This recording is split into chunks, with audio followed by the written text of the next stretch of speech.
Aujourd'hui, à un moment décisif de notre action collective, et après 15 mois d'exercice, il est temps d'engager une nouvelle étape, une étape marquée par une exécution plus rapide, une meilleure coordination et un suivi rigoureux de nos priorités nationales. Je tiens d'abord à féliciter chaleureusement le ministre de l'Économie, du Plan et de la Coopération, le ministre des Finances et du Budget, ainsi que tous les acteurs qui ont été impliqués dans la préparation et le vote de la loi de finances rectificative. Leur travail exemplaire nous permet d'avancer avec des ressources désormais disponibles. Je salue également le remarquable travail de notre diplomatie et du président de la République qui ont renforcé nos engagements internationaux. Cette réunion est donc l'occasion d'affirmer un changement de rythme et de méthode. Nous devons fixer ensemble un cap clair, celui de l'efficacité collective. Pour cela, nous allons nous appuyer sur ce qui fonctionne déjà, afin de gagner du temps et d'optimiser notre action. Je voudrais féliciter également M. le ministre d'État chargé du suivi de l'agenda, M. le directeur général du BOX et les consultants qui nous accompagnent pour la qualité du travail qui a été abattu jusqu'à présent et qui a été une fois encore plébiscité lors de cette réunion. Permettez-moi de vous exposer les grandes lignes de notre feuille de route avec des attentes précises et des échéances à court terme. Premièrement, il faut en finir avec les blocages administratifs. Aucun obstacle bureaucratique ne doit freiner l'action publique. Les circuits doivent être fluides et nous allons améliorer immédiatement le traitement des correspondances et déployer la gestion digitalisée du courrier dans les 3 prochains mois. Les courriers sans suite qui bloquent des projets structurants, c'est terminé. Deuxièmement, tous les projets financés en cours doivent être accélérés. La primature, en lien avec le BOX, assurera un suivi rapproché pour garantir leur exécution effective. Troisièmement, les projets mûrs et inscrits dans la loi de finances rectificative doivent être lancés rapidement. Les démarches nécessaires doivent être engagées dans un délai maximal de 30 jours avec un suivi assuré par la primature. Quatrièmement, pour les projets en attente, une task force sera mise en place sous l'autorité de la primature. Elle regroupera le BOX, l'APIX, le FONSIS, le DGPPE, l'UNAPP, la CDC et la Direction générale de la coopération.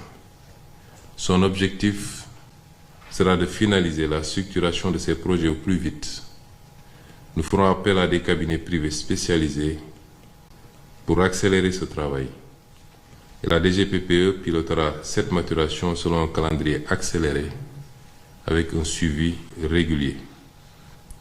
Le ministre d'État auprès du président de la République assurera l'évaluation périodique de ces actions et rendra compte directement à son Excellence, Monsieur le Président de la République.